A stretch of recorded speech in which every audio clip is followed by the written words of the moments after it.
Hello दोस्तों, हम लोग आज बिहारी लाल को पढ़ेंगे।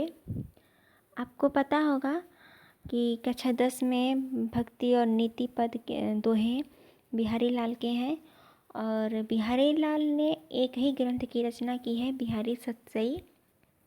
उन्होंने ये प्रश्न पूछा जाता है कि कौन ऐसे कवि हैं जो एक ही ग्रंथ लिख करके अमर हो गए, तो है बिहारी लाल और उनके ग्रंथ का नाम है बिहारी सतसई। उन्होंने 3 प्रकार के रचनाएं की हैं, जैसे श्रृंगारिक रचनाएं, भक्ति और नीतिपरक। श्रृंगारिकता अधिक है। कुछ विद्वानों का मानना है कि श्रृंगारिकता लिखते लिखते अगर पाठक ऊब जाए तो बीच बीच में उन्होंने भक्ति परक और नीति परक दोहे डाल दिए हैं। तो हम लोग आज उन्हीं के दोहे पढ़ेंगे और जो कक्षा 10 में दिया गया है। तो टाइम ख़राब ना करते हुए हम लोग आते हैं अपने मुद्दे पे। मेरी भव बाधा हरो राधा नागरी सोई, जा तन की झाई परै श्याम हरित दुति होई। मेरी भव बाधा हरो, भव बाधा अर्थात सांसारिक बाधा, नागरी अर्थात चतुर, जा अर्थात जिसके, झाई अर्थात परछाई, तन अर्थात शरीर, श्याम अर्थात श्री कृष्ण और हरित दूत अर्थात हरे रंग वाले, प्रसन्न होना और प्रभावहीन। तो यहाँ पर इस पद के 2 अर्थ बनेंगे। हम लोग दोनों अर्थ पढ़ेंगे और आप लोग परीक्षा में भी दोनों अर्थ ही लिखेंगे। मेरी भव बाधा हरो राधा नागरी सोई, जा तन की झाई परै श्याम हरित दुति होई। यहाँ पर बिहारी लाल जी राधा वल्लभ संप्रदाय के थे, अतः उन्होंने राधा के वंदना की है। तो जा तन की झाई परै, यहाँ पर नीचे से अर्थ लिया जाएगा, जिस राधा के शरीर की झलक पड़ते ही, जिस राधा की शरीर की झलक पड़ते ही श्याम हरित दुति होई, श्याम रंग वाले श्री कृष्ण हरे अर्थात प्रसन्न हो जाते हैं। राधा नागर से ऐसे चतुर राधिका मेरी सांसारिक दुखों को दूर करें। और यहाँ पर एक दूसरा अर्थ यह भी बनेगा कि जा तन की झाई परे, अर्थात जिस राधा के शरीर का ध्यान करते ही श्याम हरित दुति होई। यहाँ पर श्याम रंग वाले अर्थात दुख पाप दूर हो जाते हैं, प्रभावहीन हो जाते हैं। राधा नागरी सोई, ऐसी चतुर राधिका मेरी भव बाधा रो, मेरी सांसारिक दुखों को, मेरी भव बाधा को दूर करें। यहाँ पर आप काव्य सौंदर्य में ये भी डाल सकते हैं कि जिसके शरीर की झलक पड़ते ही श्री कृष्ण प्रसन्न हो जाते हैं। तो यहाँ पर कृष्ण और राधा के प्रेम का आधिक्य दिखाया गया है। और यहाँ पर दूसरा काव्य सौंदर्य आप ये भी डाल सकते हैं कि जिसका ध्यान करते ही सारे पाप प्रभावहीन हो जाते हैं। तो यहाँ पर राधा की भक्त वत्सलता का प्रमाण दिखाई देता है। और इन्होंने ब्रज भाषा में लिखा है इसको, और इसमें उन्होंने राधा की वंदना की है। मोर मुकुट की चंद्र कनु, यों राजत नंद नंद, मनु शशि शेखर की अकस की शेखर सतचंद। यहाँ पर श्री कृष्ण की सुंदरता का वर्णन बिहारी दास जी ने यहाँ पर किया है। हम आपको बताना भूल गए, आप संदर्भ में ये डाल सकते हैं कि प्रस्तुत पद हमारी पाठ्यपुस्तक काव्य संकलन के बिहारी सतसई द्वारा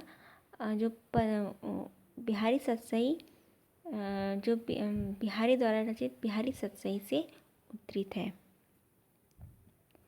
तो मोर मुकुट की चंद्रिकनु, भगवान श्री कृष्ण चंद्रिकनु अर्थात यहाँ पर जो मोर मुकुट, जो मोर पंख में जो अंकित थोड़ा सा रहता है, जो मोर पंख में चंद्राकार का जो चिन्ह रहता है, उसी को यहाँ पर चंद्रिका इन्होंने कहा है। तो मोर मुकुट की चंद्रिकनु, यों राजत नंद नंद, श्री कृष्ण मोर मुकुट धारण किए हुए हैं जो अत्यंत ही शोभित हो रहा है और उसमें स्थित जो मोर पंख के चमकते रंगों जो चंद्राकार है वह अत्यंत ही शोभित हो रहा है। मनु शशि शेखर की यकस किए शेखर सतचंद। मनु शशि शेखर, मनु अर्थात मानव, शशि शेखर अर्थात शंकर जी, अकस अर्थात प्रतिद्वंदितावश, शेखर अर्थात शिखा पर और सतचंद अर्थात सैकड़ों चंद्रमा। तो उनको देख कर के ऐसा प्रतीत होता है कि मानो कामदेव ने अपने सिर पर सैकड़ों चंद्रमा धारण कर लिया हो। अर्थात यहाँ पर ये कहा है कि शिव जी कामदेव को जब भस्म कर दिया था तो प्रतिद्वंदितावश कामदेव ने यहाँ पर अपने शिखा पर अर्थात अपने सिर पर सैकड़ों चंद्रमा धारण कर लिया हो। यहाँ पर श्री कृष्ण को कामदेव का रूप दिया गया है और उनके मोर मुकुट को सैकड़ों चंद्रमा। तो मोर मुकुट की चंद्रकनु जो उन्होंने मोर मुकुट धारण किया है और उसमें जो अंकित चंद्रिका है वह अत्यंत ही शोभित दे रही है। मानो ऐसा प्रतीत हो रहा है कि शंकर जी से प्रतिद्वंदितावश कामदेव ने अपने शिखा पर अपने सिर पे सैकड़ों चंद्रमा धारण कर लिया हो। यहाँ पर मनु शशि शेखर है तो इसलिए यहाँ पर उत्प्रेक्षा अलंकार है। सोहत ओढ़े पीत पटु श्याम सलोने गात, मनो नीलमणि शैल पर आतप परियो प्रभात। यहाँ पर भी श्री कृष्ण की सौंदर्यता का वर्णन किया गया है। सोहत ओढ़े पीत पटु, श्री कृष्ण जी ने पीला वस्त्र पहने हुए हैं। तो इस तरह से उनका जो पीला वस्त्र है वह अत्यंत ही शोभित हो रहा है। मनो नीलमणि शैल पर, नीलमणि अर्थात नीला पर्वत, शैल अर्थात पर्वत पहाड़, आतप पर्यो प्रभात यानी प्रभात पड़ रहा है। तो श्री कृष्ण पीला वस्त्र धारण किए हुए हैं, वह अत्यंत ही शोभित हो रहा है। मानो ऐसा प्रतीत हो रहा है कि नीले पर्वत पर, नीलमणि पर्वत पर सुबह प्रातः काल का सूर्य की किरण पड़ रही हो। तो क्योंकि श्री कृष्ण का शरीर नीला है और उन्होंने पीला वस्त्र धारण किया हुआ है तो यहाँ पर मनो नीलमणि है तो यहाँ पर उत्प्रेक्षा अलंकार होगा। आधर धरत हरिकै परत ओठ डीठ पट ज्योति, हरित बांस की बांसुरी इंद्रधनुष रंग होती। यहाँ पर भी श्री कृष्ण की सौंदर्य का ही वर्णन किया गया है। अधर धरत हरिकै परत अर्थात श्री कृष्ण अपने अधर अर्थात होठों पर जैसे ही बांसुरी रखते हैं वह इंद्रधनुष रंग की हो जाती है। कैसे? अधर धरिकै परत ओठ डीठ पट ज्योति, उन्होंने ओठ डीठ पट ज्योति, जैसे ही वह श्री कृष्ण अपने होठों पर बांसुरी रखते हैं तो उनका पीताम्बर और ओठ की दृष्टि, जो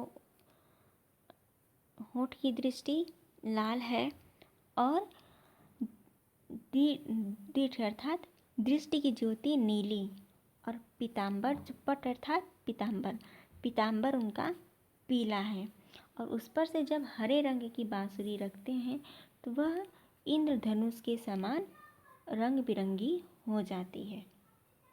एक बार आप फिर से देख लें। अधर धरत हरिकै परत, श्री कृष्ण जैसे ही अपने होठों पर बांसुरी रखते हैं तो ओठ अर्थात होठ की ज्योति, डीठ अर्थात दृष्टि की ज्योति और पट अर्थात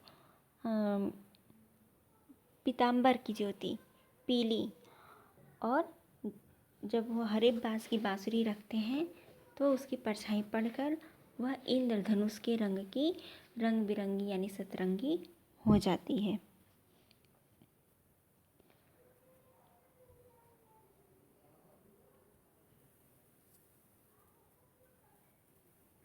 या अनुरागी चित्त की गति समझै नहीं कोई, ज्यों ज्यों बूढ़े श्याम रंग त्यों त्यों उज्जवल होय। यहाँ पर भक्ति रस से परिपूर्ण है यह पद। या अनुरागी चित्त की गति समझे नहीं कोई। अनुरागी अर्थात प्रेम, चित्त अर्थात मन। प्रस्तुत दोहे में भक्ति परक दोहे हैं यह। तो या अनुरागी चित्त की गति समझे नहीं कोई। बिहारी लाल जी कहते हैं कि जो श्री कृष्ण के प्रेम अर्थात भक्ति में डूब जाता है,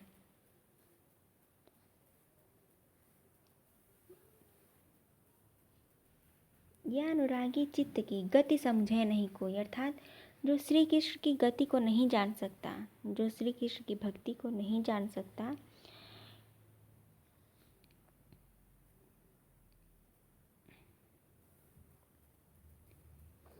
क्योंकि वह जिस प्रकार भक्ति में अनुरक्त होता जाता है अथवा सांवले रंग में वो डूबता जाता है, वैसे ही वह उज्जवल होता जाता है। अर्थात यहाँ पर कहने का तात्पर्य है कि श्री कृष्ण के भक्ति में जो अनुरक्त चित्त है उसकी गति समझी नहीं जा सकती, क्योंकि ज्यों ज्यों बूढ़े श्याम रंग त्यों त्यों उज्जवल होय। जैसे जैसे वह सांवले रंग अर्थात श्री कृष्ण की भक्ति में डूबता जाता है, वैसे ही वह उज्जवल होता जाता है। यहाँ पर श्याम रंग में डूबना और उसका उज्जवल होना, यहाँ पर विरोधाभास हुआ है। और यह भी उन्होंने दिखाया है कि जिस प्रकार से श्री कृष्ण की भक्ति में कोई डूब जाता है उसका भविष्य उज्जवल हो जाता है। तौ लघु या मन सदन मैं हरि आवे की बाट, विकट जटे जौ लघु निपट खुटे न कपट कपाट।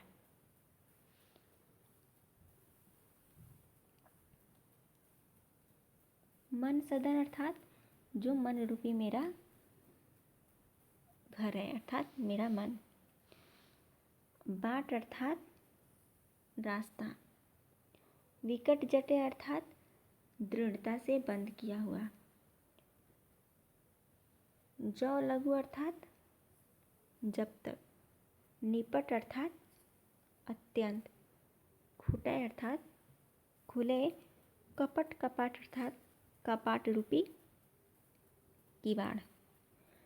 तो यहाँ पर बिहारी लाल जी कहते हैं कि जिस हृदय में कपट होता है उस हृदय में ईश्वर का वास नहीं होता। इसी का वर्णन इस पद में बिहारी लाल जी ने यहाँ पर किया है कि जब तक मनुष्य इस मन रूपी भवन को, प्रवेश द्वार को दृढ़ता पूर्वक बंद किए है,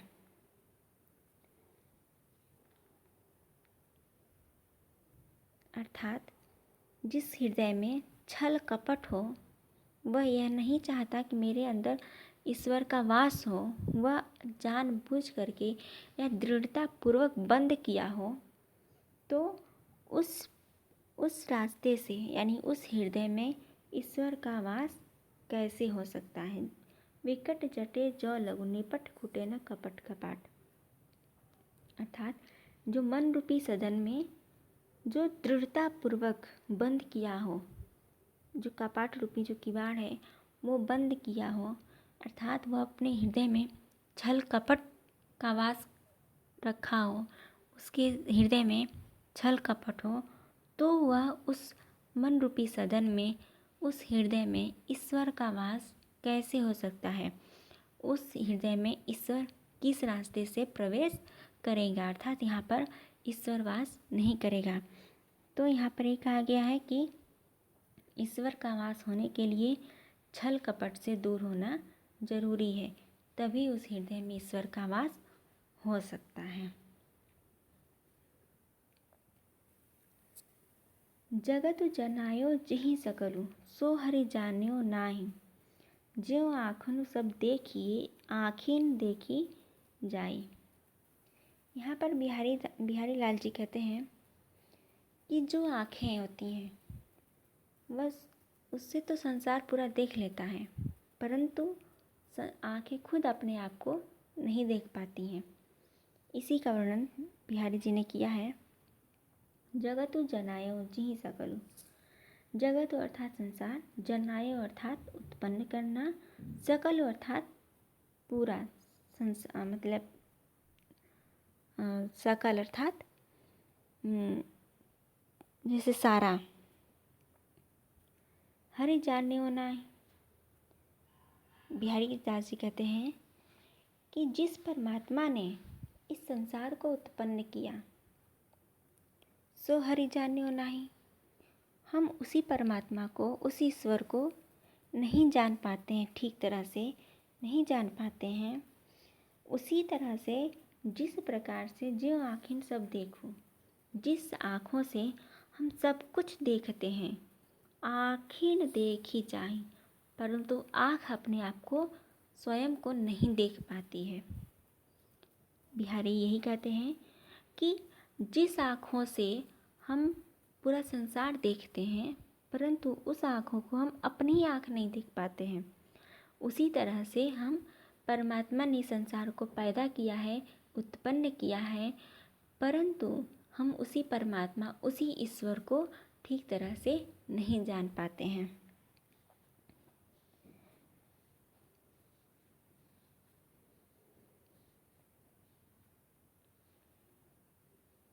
जप माला छापा तिलक सरय न एको काम, मन कांचे नाचे वृथा साँचे राचे राम।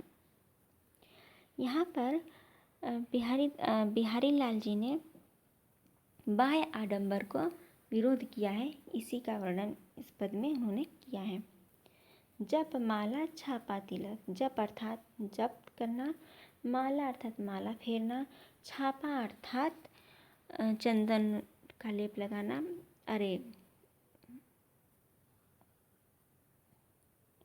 और तिलक अर्थात तिलक लगाना। सरय न एकौ काम, जप माला छापा तिलक से, ये जो बाह्य आडंबर है इससे कोई काम नहीं हो सकता, अर्थात इससे ईश्वर की प्राप्ति नहीं हो सकती। मन कांचे नाचे वृथा, अर्थात मन कांचे कच्चे मन वाले, जिसके अंदर कोई भक्ति नहीं है। साँचे अर्थात साँचे राचे राम, अर्थात राम की भक्ति ही सच्ची है। नाचे अर्थात भटकना। तो जब माला छापा तिलक, जप करना, माला फेरना, छापा तिलक लगाने से एक भी काम हो नहीं सकता, इससे ईश्वर की प्राप्ति नहीं हो सकती। मन कांचे नाचे वृथा, जिसका मन कच्चा है, जिसका मन भटकता रहता है, चंचल है, इधर उधर वृथा व्यर्थ ही घूमता रहता है, साँचे राचे राम, तो इसमें ईश्वर का वास नहीं हो सकता। ईश्वर का वास उसी में हो सकता है साँचे राचे राम, जिसका मन सच्चा हो, जिसकी भक्ति अच्छी हो, उसी में ही राम का निवास हो सकता है।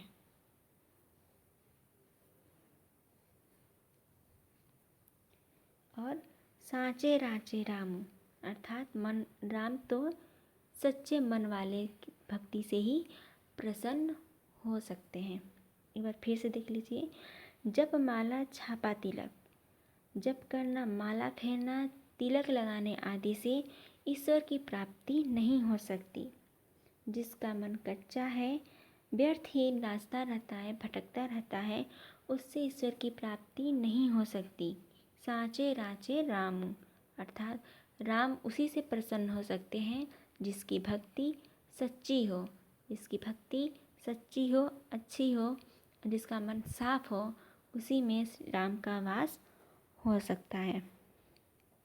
तो यहाँ पर भक्ति रस पर इन्होंने अधिक बल दिया है। भक्ति रस से परिपूर्ण पद है और इन्होंने भाषा ब्रज भाषा में लिखी है और इनकी सारी शैली यहाँ पर मुक्तक शैली है। आपको पता होगा प्रबंध शैली होती है और मुक्तक शैली होती है। मुक्तक शैली में आप कोई भी पद पहले पद से संपर्क उसका नहीं रहता है, अर्थात पहले पद के बाद दूसर का पद आना उसका जरूरी नहीं होता है। जिस प्रकार से जैसे रामायण प्रबंध काव्य है और यह मुक्तक काव्य है। और रस भक्ति रस है, छंद दोहा है। तो आपको कैसा लगा ये वीडियो? यदि आपको अच्छा लगे तो लाइक एंड सब्सक्राइब ज़रूर करें। धन्यवाद।